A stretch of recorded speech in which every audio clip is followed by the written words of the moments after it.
I was supposed to be the sweet and obedient sister-in-law chosen by the villainess. But I didn't know my place. I fell for the quiet, penniless top student from the class next door. The villainess was furious. The top student took the fall. And I was delighted. Because that was exactly my plan. To derail the original plotline, stir up conflict between the villainess and the scholar, then gracefully exit the stage a few years later, collect my rewards, and return to my original world for a fresh start.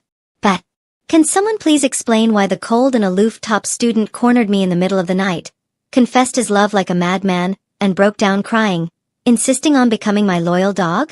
Welcome to History channel. Subscribe to follow all our latest adventures. Story begins. You idiot. Open your mouth wider.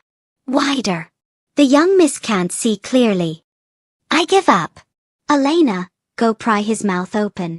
I had been shrinking into myself like a terrified little quail this entire time, hoping to stay invisible, but of course, I still got called out.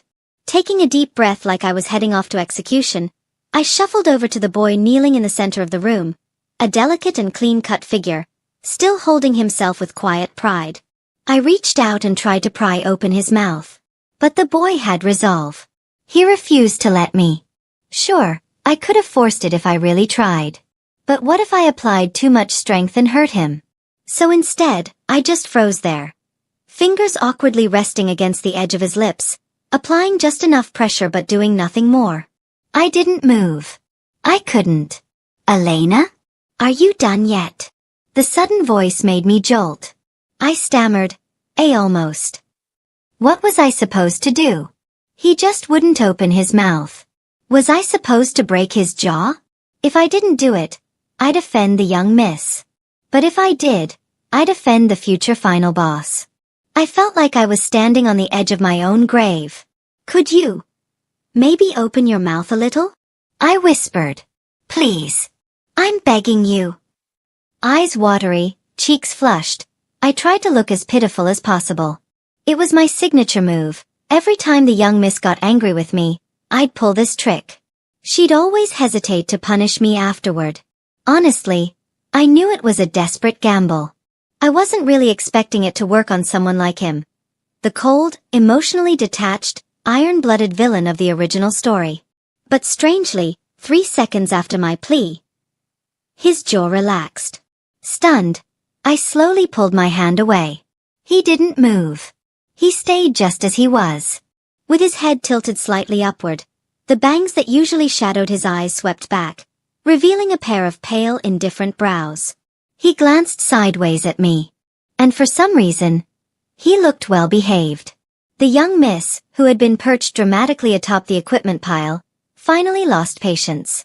She tossed a pair of medical gloves at me. So annoying. I'm not gonna keep watching this. You go dig it out. Hurry up, class is almost over. I nodded furiously, slipped on the gloves, and awkwardly reached back into his mouth. I finally found it, a nearly invisible thread. I gave it a gentle tug. His throat visibly tensed, but he didn't gag. He held it in, just furrowed his brows in discomfort. It'll be over soon. Just bear with it, I whispered at his ear, risking being labeled a traitor. At last, I pulled it out, a gold ring, dripping with saliva, wrapped in thread, tangled and pathetic. Knew it, the young miss sneered.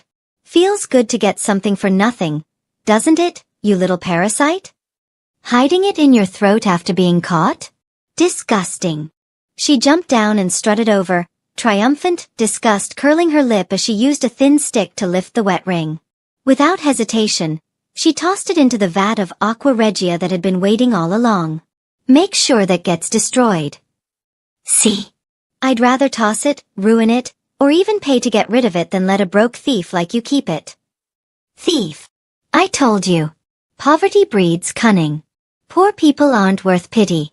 But the teacher says I'm narrow-minded. Ha! Then her expression shifted. She looked at me with something like reassurance. Of course, Elena is different. I didn't feel honored at all being singled out. Please stop, young miss. I was already destined to die early in this story. If you drag me into this mess and shine more light on me, I might not even make it to the ending credits. It's been 18 years since I landed in this world. But I only realized 2 years ago that I had transmigrated into a Noble Academy novel. In the original, I was Larry Merritt's childhood friend. Yes, that Larry, the one whose throat I just dug into. The original Elena had entered the Noble Academy alongside Larry through a special admissions program. Larry worked hard, stayed focused, and followed the rules. Elena didn't. She got dazzled by the glitz and glamour of high society, became a lackey to the most notoriously vicious young heiress, and her morals and grades both spiraled downward. But not entirely. In rare moments of clarity, the original Elena regretted her path. And in that regret grew a poisonous seed of jealousy toward Larry. Why did he stay pure and untouched? Why didn't he pull her back when she was falling? Why didn't he say anything when she was drowning? Why? Consumed by resentment, Elena plotted to have Larry provoke the ruthless villainess. And it worked. Larry was ruined. Temporarily. 3 years later, he came back stronger than ever. Maybe out of pity, he didn't make Elena suffer too long before ending her early. Then he fell for the villainess's hidden half-sister, the true female lead. He took down the villainess, clashed with the male lead, and lived out the rest of his life, unloved, unmatched, but unstoppable. That was the original plot. But because I realized too late that I was in the book, never followed the script. I missed my cue. At age 6, I didn't throw a tantrum over a high-floor apartment or force my parents to move, which meant I never met Larry as a child. We weren't childhood friends. But the story's inertia still shoved me into the elite academy. It wasn't until I saw all the familiar names that I pieced it together. Right then, a system popped into my head, telling me I had to steer the plot back on track. I had to make Larry Merritt and the villainous enemies, cause her to destroy his academic future, drive him into hiding, and then wait a few years for him to return and erase me from the story. Then I'd get to return to my real body, back to my childhood, and live again, regrets and all. Get a second chance at life, dear host, the system had chimed. Shamelessly, I agreed. Even though I had a decent sense of right and wrong, I threw myself into the villainess's little crew without hesitation. The task wasn't that hard. All I had to do was follow the villainess, help her torment Larry, and trip him up before graduation. But the more I thought about it, the more unfair it seemed. So I started doing some digging on Larry, quietly collecting details, learning what he liked, what he hated. I wanted to complete the mission in the least degrading, least hurtful way possible. But apparently, I wasn't subtle. Rumors flew. The whole school was convinced I liked him. Even the villainess believed it. Still, she didn't confront me. She just blamed Larry for seducing me. And then things went downhill. Fast. Thanks to my brilliant plan, Larry started getting bullied 2 years ahead of schedule. I spiraled into guilt and shame, took a 2-month leave to revise my strategy. I just got back yesterday. I assumed Larry must hate me by now. But oddly, he didn't. In fact, he listened to me. Now, I watched him quietly dusting off his uniform. He didn't even glance at the ring he'd risked so much for, now dissolving in acid. Instead, he looked at me. And smiled. A soft, quiet smile. Ever since that day in the equipment room, things between me and the system had gone completely off the rails. By logic and plot alike, Larry Merritt should hate me by now. After all, the only reason he was being bullied like this was because my not-so-convincing act had led the young miss to mistakenly believe I liked him. But strangely, Larry's reaction was the opposite of hate. The system and I ran through every possibility, and came to one terrifying conclusion. Larry Merritt might actually like me. Aha, I'm gonna die. The system's robotic voice cracked from stress. Host, you have to act now. Make him hate you. Drag the plot back on track. I wore a pained expression, nervously twisting the hem of my uniform. But how? Insult him. Hit him. Do what the original you would do. Use the nastiest words you can think of. Humiliate him behind his back. Crush his dignity and torment his soul. And so, pushed by the system, I launched Operation Make Larry Merritt hate me. Step 1. Verbal attack. Between classes, Larry Merritt was leaning against the wall at the end of the hallway, reading. Perfect opportunity. I took a deep breath, clenched my fists and marched. Well, okay, tiptoed over to him. He didn't notice me. His lashes cast faint shadows on his cheeks, and the light outlined his side profile so cleanly it was practically sculpted. I opened my mouth. The insults I'd rehearsed spun circles in my mind. But looking at his calm face, remembering that soft smile he gave me in the equipment room, those words stuck in my throat like a fishbone. I couldn't spit them out, or swallow them down. You. My cheeks turned red as I stammered. I just couldn't bring myself to say those cruel words. Larry lifted his eyes. That gentle gaze of his landed squarely on me, soft enough to melt water.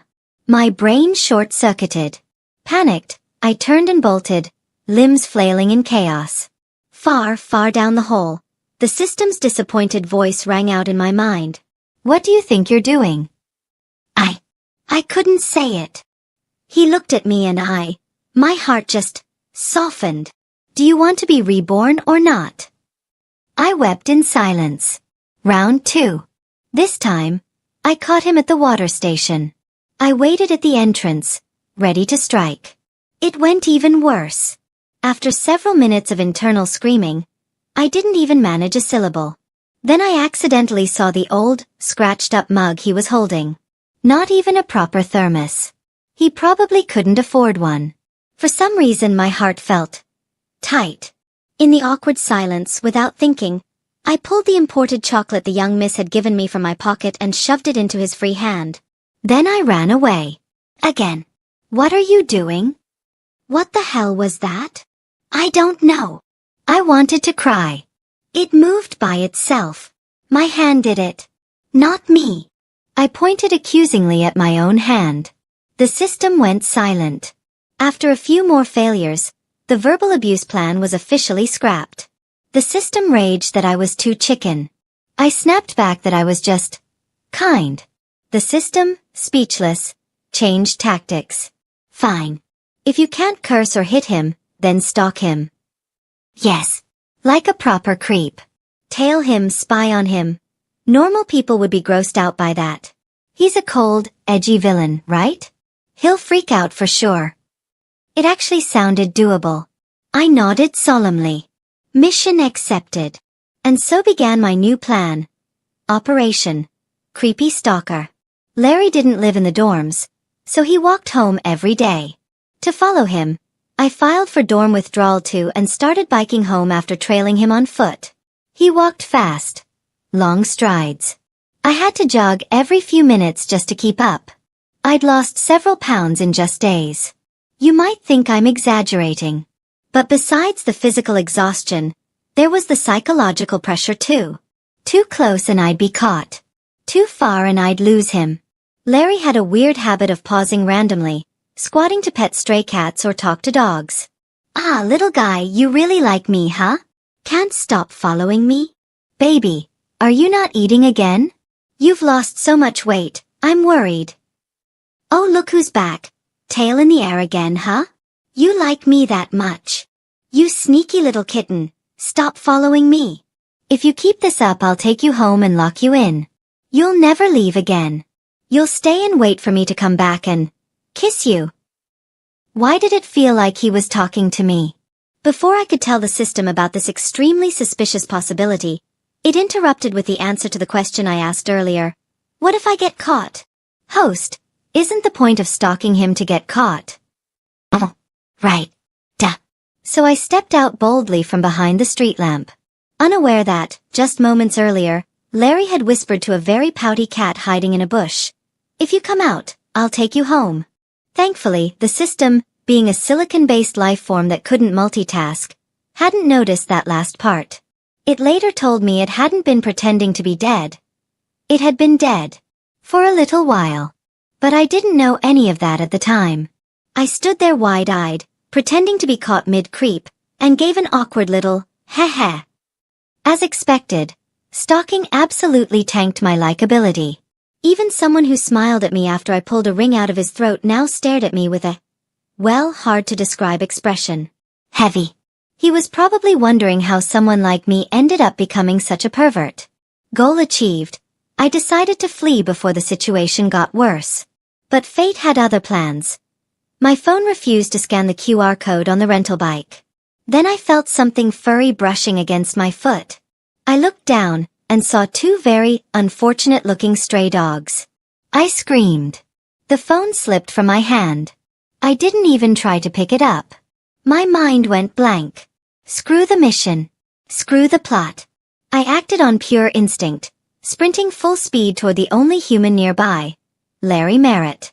And like a tiny human cannonball, I launched myself straight at him, burying my face in his back, voice trembling. Dogs. There are dogs. Help me. Larry's body went rigid. The mutts barked twice more and caught up. Larry turned and locked eyes with them. I couldn't see his expression, but one of the dogs whimpered and tucked its tail between its legs before running away. Danger gone, I suddenly sort of admired him. All clear now, he said calmly. I looked up, eyes still damp with tears. Then, bam. That gaze. Soft. Drenched in honey. About to overflow. Oh no. That look was not innocent. You're dumber than a pig, the system muttered, resigned. Shut it, you stupid rock. Realizing I was still clutching his clothes, I let go like I'd been burned, took 2 steps back and blushed violently. I panted a few times, trying to get it together, then recalled how the young miss looked when she was mean. I lifted my chin and tried to sneer at Larry the way she did at people she found beneath her. But Larry just smiled at me. I panicked and shouted, "What are you looking at?" He tilted his head.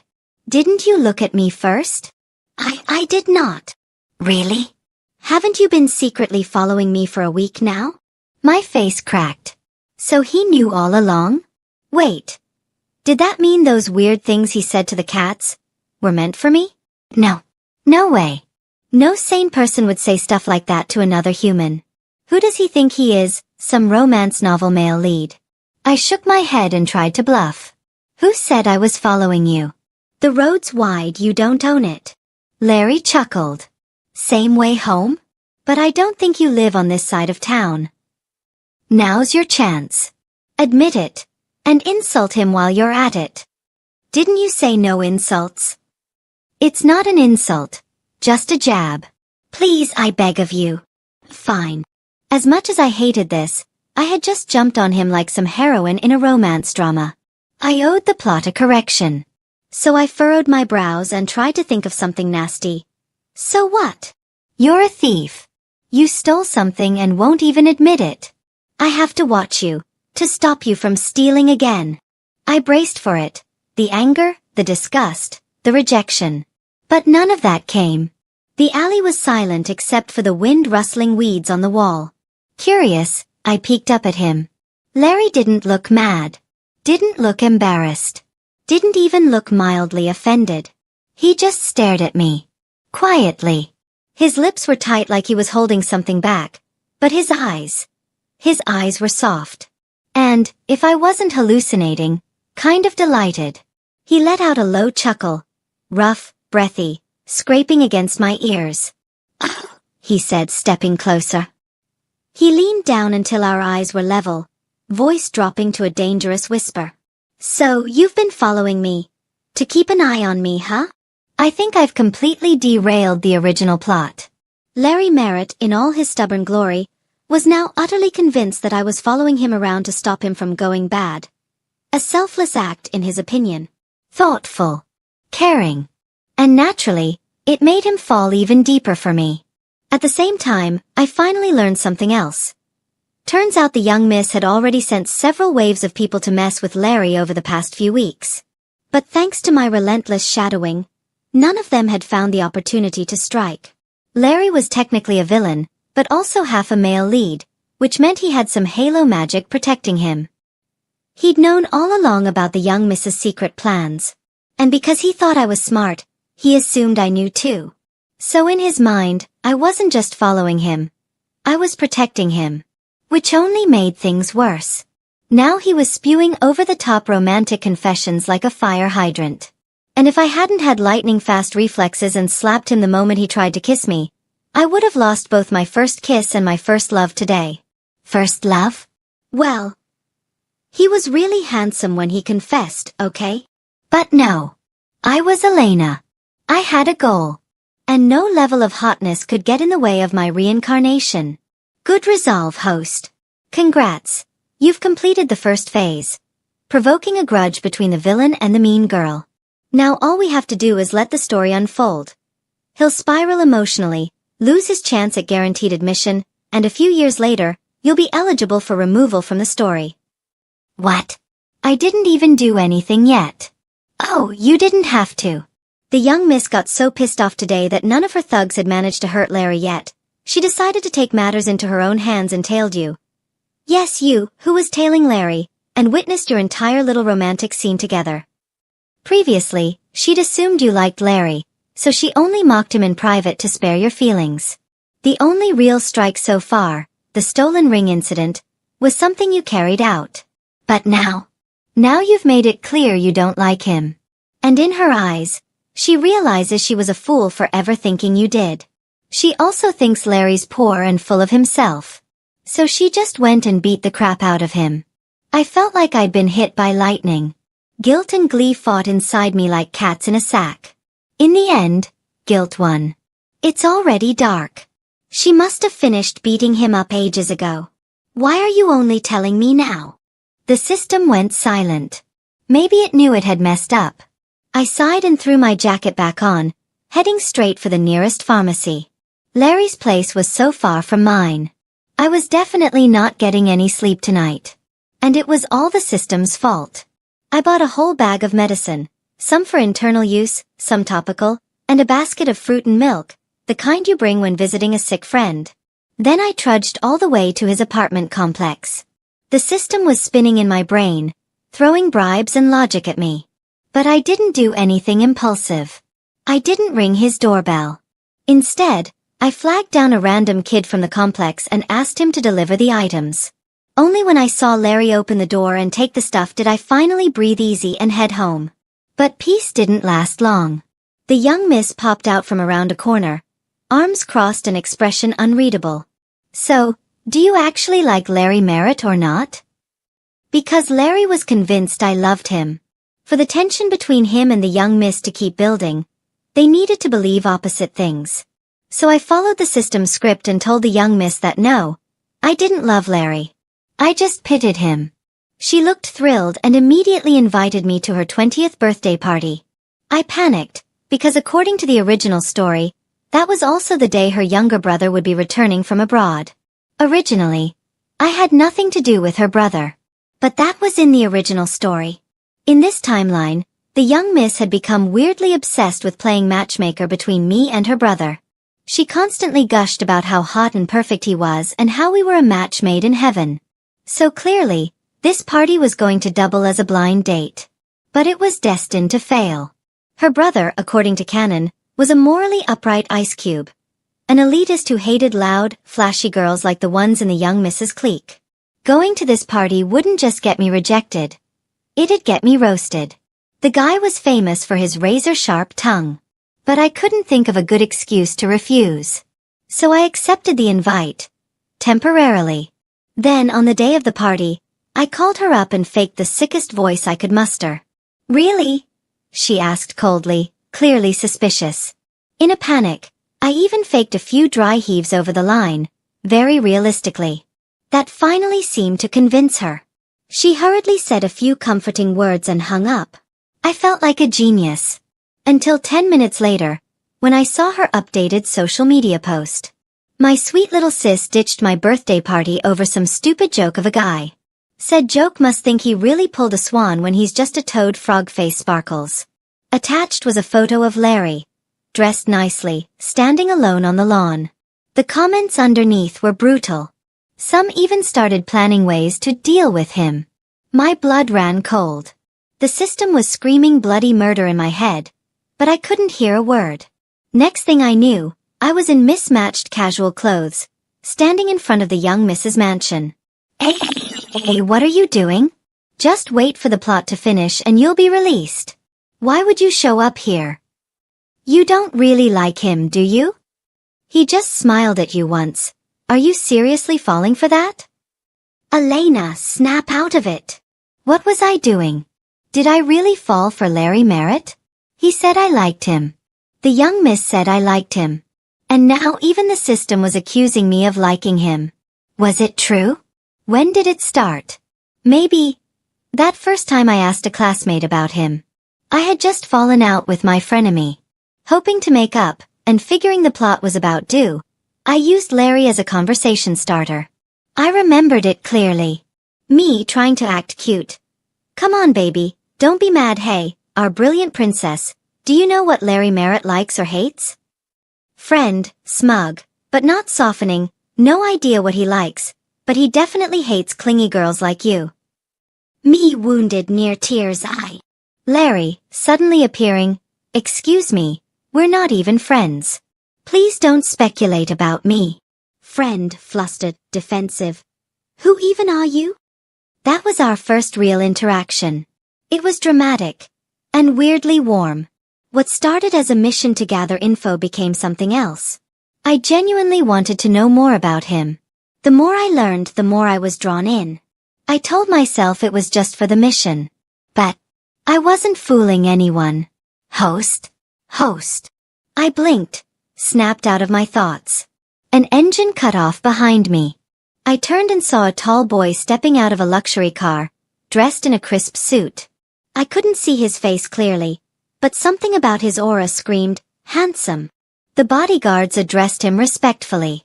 This must be Richard Blackwell, the young Mrs. Little brother. He spotted me standing alone in the shadows and froze. Then his lips quirked into an unmistakable smile as he walked toward me. Weird. That wasn't how he was supposed to react. But maybe it was a good sign. Maybe he liked me. At least a little. Before he could speak, I rushed up, eyes wide and urgent. Are you Richard Blackwell? His eyes lit up like stars. He nodded, visibly thrilled. You recognized me? He looked so excited, like a puppy wagging its tail after being praised. But I wasn't paying attention. My mind was stuck on one thing. Larry might be getting hurt right now. I panicked. I grabbed Richard's sleeve like it was my last hope. Your sister and her friends are bullying a guy named Larry Merritt. Please, I know you're a good person. Can you help him? He froze. His arm tensed. Then he looked at me and mumbled, "Oh." After a few seconds he asked quietly, "Will you come in with me?" I yanked my hand away like I'd been burned. And no, I'm not going in. I'm going home. Bye. I spun around and ran, terrified Larry might see me there. At the mansion gate, Richard Blackwell watched me flee, his expression darkening. He stood there for a long time. Eventually he sighed, walked back to the car, slumped into the seat, and murmured something to the driver. Then the luxury vehicle slowly pulled out, headed straight for Larry Merritt's neighborhood. As graduation approached, the school pulled one last absurd stunt, reshuffling all the classes in our final year. I had no idea what criteria they used, but somehow I, a totally average student, ended up in the same class as Larry Merritt, the school's top academic star. Everyone else in the class looked familiar too. Your precious young miss pulled strings, the system chimed in helpfully. She gathered everyone in her circle into one class. This time, Larry Merritt's got nowhere to run. Ah, that explained a lot. So the young miss hated Larry Merritt that much now? Could it have been because of what I told Richard Blackwell that day? But he was supposed to be upright and principled. He actually tattled? No doubt about it. The plot had gone off the rails. I rubbed my temples, feeling the headache set in. Still, the young miss had always shown me some level of restraint. Out of consideration for my possible feelings for Larry, she had never gone after him in front of me. That made me feel slightly less guilty. But now that he was going to be in her line of sight every day, my chest felt tight, like a stone was pressing down on it. In class, I couldn't stop myself from stealing glances at Larry. He always sat straight, listening intently, his side profile sharp and quiet. The young miss sat nearby, occasionally exchanging glances with her followers. Every time, it sent a chill down my spine. Larry must have been suffering a lot in private. Morally, I wanted to help. But rationally, I knew I couldn't. With the young Mrs. temperament, stepping in would only make things worse for him. So I kept my distance, until I realized something odd. Larry hadn't missed a single class since the semester began. Had I misremembered? Wasn't the physics competition supposed to start in October? How was it possible that he hadn't taken even one day off? My curiosity skyrocketed. I started glancing at him more and more. Then today, our eyes met. Busted. It was PE class. Everyone else had gone outside to do whatever. Only Larry and I were left in the classroom. I had stayed behind because the midterms were coming up, and as a class rep, I had to stick exam numbers on desks. As for Larry, I had no idea why he stayed. He lowered his book and looked at me, amusement playing in his eyes. I quickly looked down, clutching the paper in my hands, and took a deep breath. Stay calm. Pretend he doesn't exist. No way he'd be dumb enough to try talking to me after all that trouble he's been through, right? And then, Larry Merritt closed his book, stood up, and walked straight toward me. Dead. I was dead. He was walking over. What did he want? I froze on the spot. He got closer, his tall frame casting a soft shadow over me, bringing with it a faint, clean scent of soap. He stopped right in front of me, leaned down slightly, and moved in close. For a few long seconds, he just stared at me. Then the corners of his lips curved into a faint smile. His voice low and laced with amusement. "Elena," he said, his tone slow and unhurried. "You've been watching me for a while now." The system screamed inside my head. I wanted to scream too. But I held it in, though my brain had clearly crashed. Larry saw I wasn't responding, just staring up at him like a lost puppy, and something in his gaze softened. He reached out and gently tapped my cheek. His fingers were cool, but it felt like a spark had zapped me. I recoiled instinctively. Larry chuckled, his voice even lower now, rich and smooth like melted chocolate. "Why aren't you saying anything? Do you think I'm good-looking?" I mean, he was good-looking. But I couldn't just say that. I opened my mouth to retort, but the words got stuck. Instead, his teasing only made the little bunny in my chest bounce even harder. I was flushed and flustered, on the verge of fainting, yet somehow glued to the floor. I didn't move. Didn't want to move. In fact, I kind of wanted him to keep talking. He leaned in even closer. I could feel his breath brushing against my lashes. His eyes moved from mine to my nose, then settled on my lips. His gaze darkened, deep and intense. "Still not talking?" His voice dropped to a whisper. "Then, does that mean yes?" The air around us thickened. The sunlit room, the scent of his skin. It was all making me dizzy. I was still holding the paper, but my hands had gone still. My whole body was frozen, head tilted back like a deer in headlights. I could feel his gaze all over me. The system might have been shouting something, but I couldn't hear it. Larry's eyes were so impossibly gentle. If I said I wasn't moved, I'd be lying. His Adam's apple bobbed like he wanted to say more. And then, ding-a-ling-a-ling. The end-of-class bell shrieked through the room, popping the bubble of pink haze we'd built around us. I snapped back to reality, shoved him away, and stumbled back several steps until my back hit the cold wall. Oh God, what had I just done? Had I actually let him flirt with me like that? Larry was still smiling. And I, thinking of the young miss, was seized by panic. "You, stay away from me," I blurted. "Don't get so close. If the young miss finds out, she'll make you pay." Then I realized that sounded more like I was worried about him, so I added, "You jerk." Larry didn't get mad.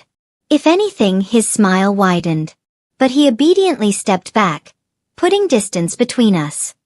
His expression cooled, returning to that calm indifference, as if the whole moment had been my imagination.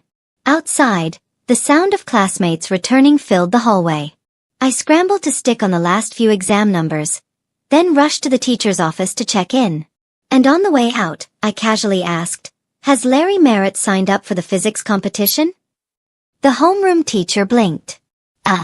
Larry Merritt? No, I don't think he did. Why? I mumbled some excuse and left, feeling like I'd been hit with a rock.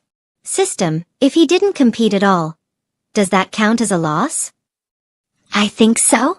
Let me ask HQ real quick, hang tight. My brain was already fried. I'd suspected maybe he didn't make it past the prelims. But now it seemed he hadn't entered at all. When I returned to class, I walked right into a scene. The young miss was poking Larry in the forehead, looking aggressive. Both of them went stiff when they saw me.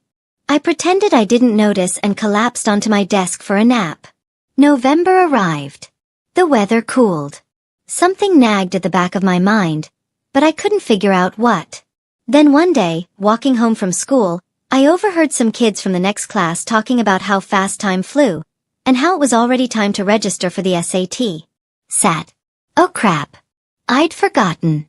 Why hadn't the teacher said anything?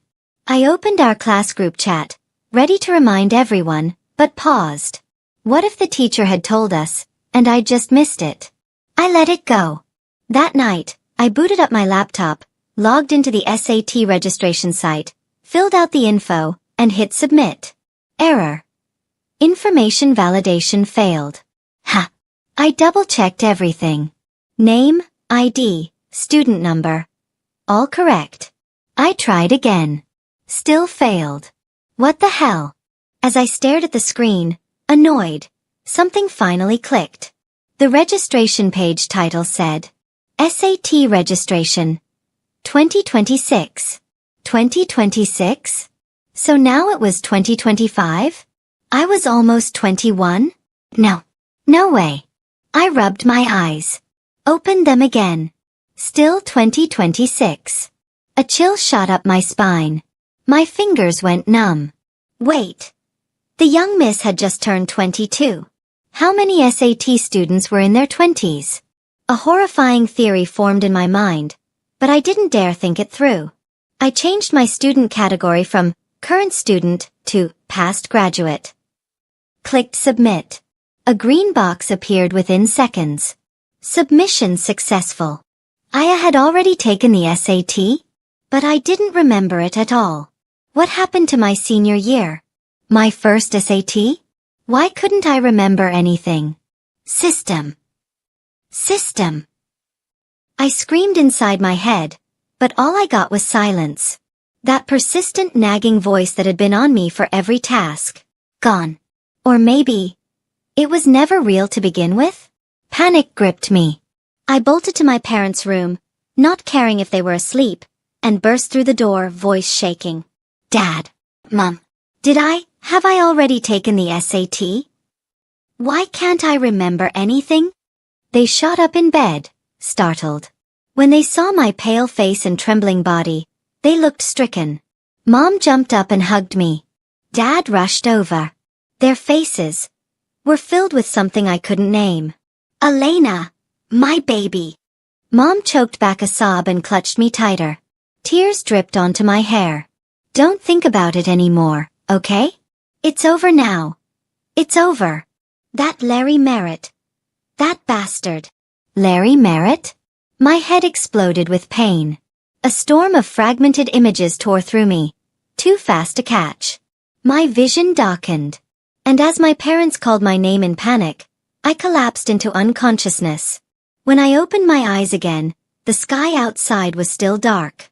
My head throbbed like it was splitting open, but my mind felt a little clearer. Faint, fragmented memories clawed their way to the surface, struggling to emerge. The mission. Make Larry Merritt fall in love with me. Failed. System detached. Rebirth eligibility. Revoked. I bolted upright, stumbling to my desk. Yanking open the bottom drawer, I shoved aside a pile of old textbooks and pulled out a hardbound notebook with a lock. Of course I didn't remember the password anymore, so I broke it open by force. The pages inside were crammed with handwriting, urgent and messy.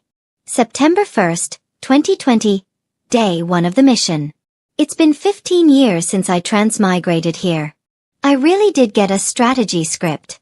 The system says all I need to do is make Larry Merritt fall in love with me, and I'll return to my original world, with my memories and a fresh start. This is too good to be true, ha ha ha. Mom, Dad, I'm finally coming home. December 3rd, 2020. How did someone as fake and annoying as Lily Blackwell become the female lead? She doesn't even like Larry, but she keeps stringing him along. And Larry's such an idiot. Ignoring me, his adorable childhood friend, and falling for her instead. May 20th, 2021. Lily and the male lead are officially together. Larry looks heartbroken. I took the chance to confess and he said yes. But why didn't the system mark the mission as complete? Damn it, Larry Merritt. Why'd you agree if you didn't even like me? Whatever. Maybe it'll turn into love after marriage. December 29th, 2021. Happy birthday. Elena. Your boyfriend ditched you to comfort his broken-hearted first love. September 20th, 2022. Can Lily Blackwell get some boundaries, please? Larry's my boyfriend. And Larry's still an idiot. How does he not see he's just being used as part of Lily's little roleplay with her new guy? So smart yet so dumb. December 29th, 2022. Happy birthday. Elena. He finally lowered himself to spend your birthday with you. His gift? Something Lily didn't want. March 1st, 2023. Larry still doesn't love me. Only 3 months left before the deadline. I'm not okay. I'm not okay. I'm not okay. April 1st, 2023. Larry called me a simp. Asked if I had any self-respect. I didn't know what to say. I just texted him, Happy April Fools. He didn't respond. April 2nd, 2023. Why won't he love me? We've been childhood friends for 14 years. I've loved him for 10. Chased him for 3. Is his heart made of stone? May 1st, 2023. It's over. The system's gone silent. June 9th, 2023. The system's disappeared. The mission failed. I didn't study at all during high school. Bombed the SAT. Can't return to my original world. My life here is ruined too. Everything's over. Why? Why? Larry Merritt. Lily Blackwell. I tried so hard. My whole life is destroyed. I hate Larry Merritt. I hate him. I want him dead. Line after line, page after page. Each word cut deeper than the last, slow and cruel as a dull blade carving open a bleeding truth. So the mission wasn't to destroy Larry Merritt. It was to make him love me. But I failed. And when I failed, I lost my shot at rebirth. The system abandoned me. That crushing loss, combined with my obsession, shattered my mind. In my breakdown, I invented an entirely new life. And a new mission. In that fantasy, I wasn't the pathetic childhood friend struggling for scraps. I was the unexpected transfer student who dropped in at age 15, like Lily Blackwell. I wasn't the desperate girl who needed Larry's love to go home. I was the cold-hearted villain who wanted to ruin him. My family and friends noticed my mental collapse. They pieced together the world I'd imagined from my ramblings. And to help me heal, they played along with my delusions. But Larry Merritt. There was no way he could have been that gentle to me, that kind. My head began to ache. The Larry Merritt I remembered. His face started to blur. And slowly, another face replaced his. A face that looked just a little like the young miss. Not Larry Merritt. Richard Blackwell. It was Richard. Richard, the boy who looked at me like a puppy at the mansion gate, eyes bright with hope. Richard, whose expression dimmed the moment I begged him to save Larry. Richard, who always followed me quietly, watching me fall apart over someone else, but still played the villain whenever I needed him to. And I had been so blinded by the mission and the desperate urge to go home. I'd known how he felt all along and still refused to see it. I'd thrown myself, over and over, at a cold, unreachable Larry Merritt. Richard was always there. From the moment I started chasing the real Larry, Richard stood just out of view. Watching, protecting, awkwardly mimicking the way I approached Larry, just trying to get close to me. And because of a mission I could never complete, because of a home I couldn't return to, I dragged myself, and everyone around me, into this ridiculous, heartbreaking performance. They should have been in college by now. Out of high school. Out in the world. Falling in love. Seeing the sights. But because of my delusions, and their love for me, they stayed behind. Trapped. Acting out my madness. I clutched my face and broke down completely.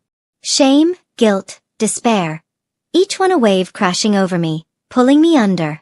I sobbed until my throat burned, until my body gave out, until sleep finally dragged me under again. Somewhere in the haze, I felt someone gently wiping my forehead with a warm towel. Someone else lifted me up, whispering softly, coaxing me to drink medicine. I forced my eyes open. The young Miss Richard Blackwell. The girls. They were all there. The young Miss's eyes lit up when she saw me wake, then welled with tears. You're finally awake. You scared me half to death. Behind her, Richard's lips moved like he wanted to speak. But in the end, he only looked at me. Exhausted, silently. The moment everything came rushing back, the guilt swelled in my chest like a tidal wave. I opened my mouth to speak, but tears spilled out first. I threw myself into the young Miss's arms and cried so hard I couldn't form words. I'm sorry. I'm so sorry. I'm sorry, Richard Blackwell. I caused so much trouble. I thought so badly of you. And him, I thought he was someone else. I made you all act for me. I didn't know. The young Miss's tears fell too. She hugged me tight, patting my back, voice breaking. It's okay. It's okay. I'm just glad you remember now. It's not your fault. It's Larry Merritt's fault, stupid bastard. She held me for a long time, until my sobs dwindled into sniffles. Then she gently wiped my face and looked over her shoulder, signaling toward Richard. Richard stood quietly behind her. When he saw me bury my face in the young Miss's shoulder, avoiding his gaze, something in his eyes darkened. But he didn't say a word. He stood, voice soft and steady. Sis, you stay with her. I'll go get some food. He stepped out and quietly closed the door behind him. Because he knew. The person I didn't know how to face right now was him. Dinner was at my place. Mom had cooked up a feast, every dish one of her specialties. She said it was to thank the young Miss Richard, and a few of the underclassmen who had gone along with my performance all this time. The atmosphere at the table was surprisingly good. My parents worked hard to keep the conversation light, and the young Miss and the girls happily chimed in, laughing and gossiping about school life. Only between me and Richard Blackwell, there was a strange, silent awkwardness. I didn't dare look at him. I just kept my head down, eating small spoonfuls of rice. But every time I sneaked a glance upward, I caught his eyes on me. Soft, hesitant, always looking like he wanted to say something. We'd quickly look away, ears burning red. I knew it wasn't fair. Richard hadn't done anything wrong. I was the one who owed him everything. But the thought of how I'd treated him, mistaking him for someone else, making him act out this long, absurd play, I wanted to crawl into a hole and disappear. I didn't even know how to face him properly anymore. After dinner, the young Miss suggested we go for a walk to help digest. The summer night air was cool, the breeze just crisp enough to feel refreshing. We strolled through the quiet neighborhood in no particular direction. The young Miss and the others walked ahead, chatting and laughing, their voices gradually fading into the distance. My mind was a mess. Images from the diary flickered. My future. Richard's dimming gaze. I barely noticed how slow my steps had become, until I realized I couldn't see the girls anymore. Panic gripped me. I turned instinctively, and found myself staring straight into a pair of calm, deep eyes. Richard was just a few steps behind me, quiet as a shadow. I glanced around, flustered. They probably walked ahead, he said gently, almost too gently. I didn't know how to respond. The silence grew heavier. It was November now. Even in the South, Nights were getting chilly. The breeze brushed against my skin and made me shiver. I suddenly just wanted to go home and crawl under the blankets. But I rarely left the house and had a terrible sense of direction. Plus, this was a new neighborhood. We'd only moved here in the past 2 years. Even though I technically lived here, I'd already lost track of how to get back. Do you remember the way back? It was a dumb question to ask as the host, but Richard didn't laugh. He didn't even look surprised. Instead, he stepped closer. Elena, do you just not want to be alone with me? I froze, then shook my head quickly. No, it's not that. You're amazing, Richard. Really, you are. But that answer didn't seem to satisfy him. He looked at me, eyes darker now. Then tell me, between me and Larry Merritt, who's better? The question hit me out of nowhere. I paused for a second, trying to separate the symbolic Larry Merritt from the real person standing in front of me. But that one beat of hesitation was enough. Richard's eyes dulled instantly. Something cracked in his voice. Just a flicker of pain and frustration. You still love him, don't you? He said. Even after everything, you still can't let him go. No, I tried to explain. But he cut me off. Elena. He stepped forward, gripping my shoulders tightly. His eyes were desperate, almost pleading. Look at me. What does he have that I don't? I love you. I've loved you for so long. Like a dam breaking, the words poured out of him. Fast. Frenzied. Bordering on incoherent. Forget him, please. Just be with me. I'll treat you right. Only you. I swear. I'll be your dog if I have to. Just look at me. See me. Throw me a bone, anything. He really said that. He compared himself to a dog. His eyes were filled with a kind of trembling desperation I'd never seen from him. Raw and unfiltered. I was stunned. But more than anything, my heart ached. How could he think this way? How could he possibly compare himself to a shadow, a ghost, that had only ever hurt me? Stop, I whispered. Richard, don't say things like that. My voice trembled as I raised my hands, gently placing them over his, trying to calm him. His gaze locked on the tears in my eyes. His body stiffened. The madness in his expression halted, replaced by ragged breathing and glassy eyes. I sniffed and steadied my voice. Listen to me, Richard. I don't love Larry Merritt.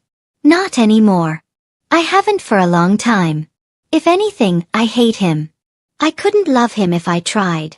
All this time, the person I treated so well, the person I thought was Larry Merritt, it was you. You were the one who protected me from stray dogs. Who listened to everything I said like it mattered.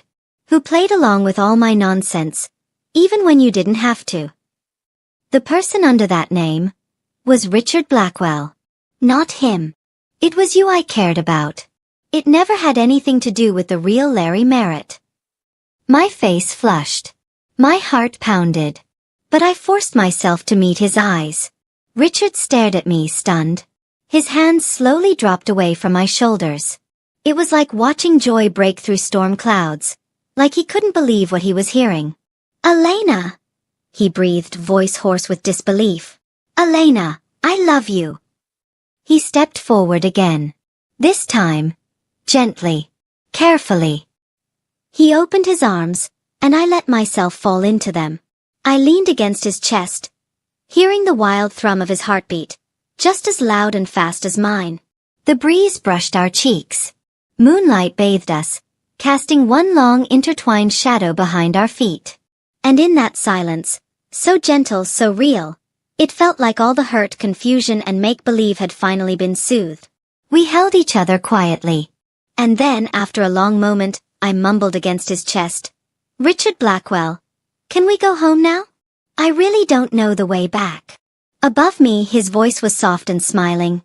Yeah, I know. I'll take you home. And from now on, I'll make sure you never get lost again. Extra. Richard Blackwell's POV.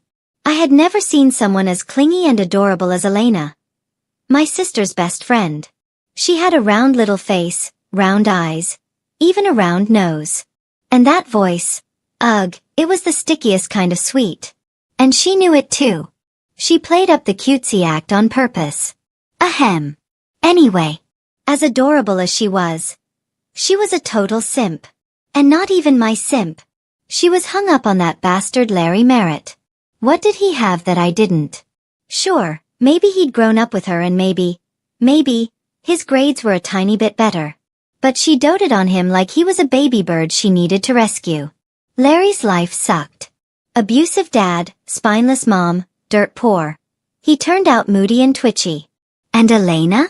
She saw that and just poured her heart into him. Babed him like he couldn't function alone. And what did he do? Nothing. Worse than nothing. He treated her like crap, just because he was obsessed with some fake-ass green tea girl named Lily. I couldn't take it anymore. I cornered him on the rooftop and told him to be good to her. He laughed in my face.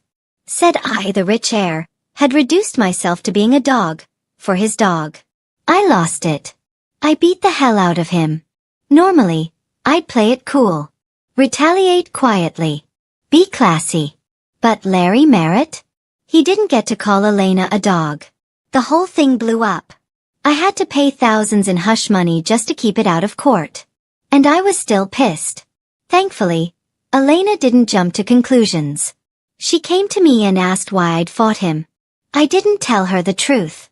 Didn't repeat what Larry had actually said. No way I'd hurt her like that. I just told her he said some awful things, and I couldn't let it slide.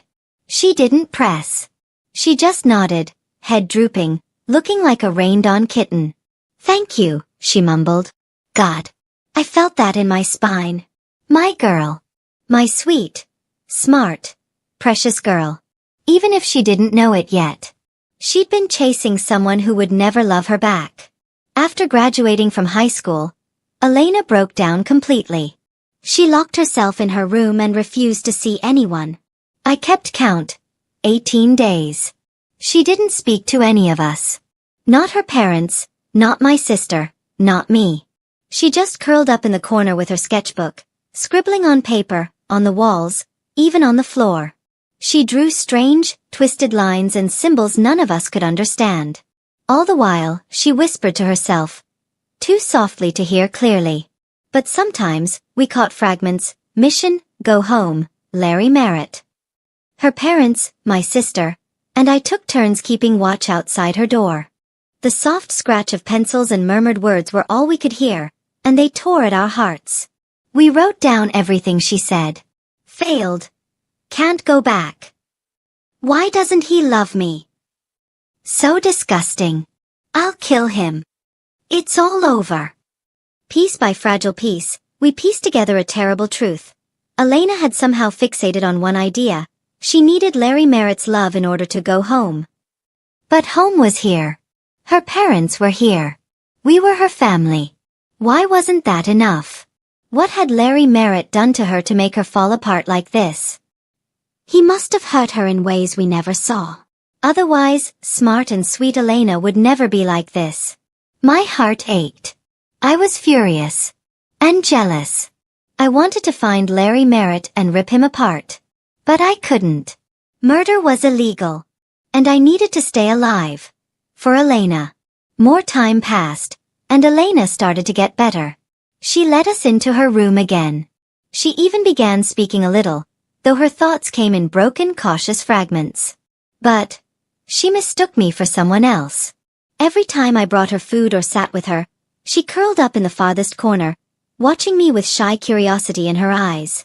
Then my sister would come in, and Elena would light up, scooting over and whispering urgently. Big sis, you have to help me. Help me ruin Larry Merritt. Destroy him. She was pointing at me. I wanted to laugh and cry at the same time. Sure, I wanted to replace Larry Merritt, but not like this. Even worse, my sister actually agreed to play along. If it makes Elena happy, even a little, she said. I nodded. I understood. Elena's condition fluctuated. Some days she seemed clear, almost like her old self. Other days, she was lost again. But her obsession, destroying Larry Merritt, never wavered. So my sister made a decision. She pulled some strings, gathered a few of her loyal friends, girls from school who knew how to keep secrets, and brought us all back to the high school. We were going to put on a play. A performance of bullying Larry Merritt, for Elena's sake. It was childish. Ridiculous. But none of us could laugh. If it gave her even a moment of joy, we were willing to do it. Except, Elena still seemed to have a soft spot for that bastard. She kept saying she wanted to ruin him, but in practice, she started being nice to me. Because of a stealing incident we staged, Elena feared Larry Merritt would go astray. She began following me around after school, trying to monitor my behavior. I ended up renting a crumbling little apartment in the sketchiest part of town just to sell the lie. How could she care so much about Larry Merritt? I burned with jealousy. I seethed with envy. Yet, I clung to the tiny flame of her attention, no matter how twisted its source. The school year rolled on. Elena was doing better. The younger girls had to focus on their college entrance exams and couldn't play along anymore. So we decided to tell Elena everything on my sister's birthday. But Elena didn't come. Or rather, she said she wouldn't. Then saw my sister's social media post and came running to rescue Larry Merritt. She stood right in front of me, and didn't recognize me. Instead, she begged me to save Larry Merritt. That moment gutted me. She still wasn't ready for the truth. My Elena, the girl I loved, protected, cherished with everything I had, couldn't afford a single misstep. To keep from disturbing the rest of the students actually studying for the SATs, our little group of performers transferred to one class. And so began my new daily life, under Elena's watchful gaze, playing the role of the outcast, the joke, poor unlucky Larry Merritt. I saw the way she looked at me whenever I was bullied. That flash of satisfaction, tinged with something more complicated, something she couldn't name. It broke me. One afternoon, the classroom was nearly empty. I caught her staring at me again. Wide-eyed, curious, quiet. I gave in to impulse. Walked up to her desk. Leaned down. Teased her in the same tone I once used long ago. "What are you staring at, She jolted like a frightened deer, eyes wide, cheeks flaming pink, ears turning red. She shoved me away and practically ran out of the room. I didn't even get to smile before my sister smacked me on the back of the head. "Richard Blackwell. What the hell are you doing? That's not in the script. You trying to give her a heart attack?" I rubbed my head but my heart. It was warm. Sweet. Watching Elena flee, I mumbled under my breath. Couldn't help it. She's too cute. My sister looked ready to hit me again, but just then, Elena returned. She remembered Elena's obsession. Remembered that Elena still thought she loved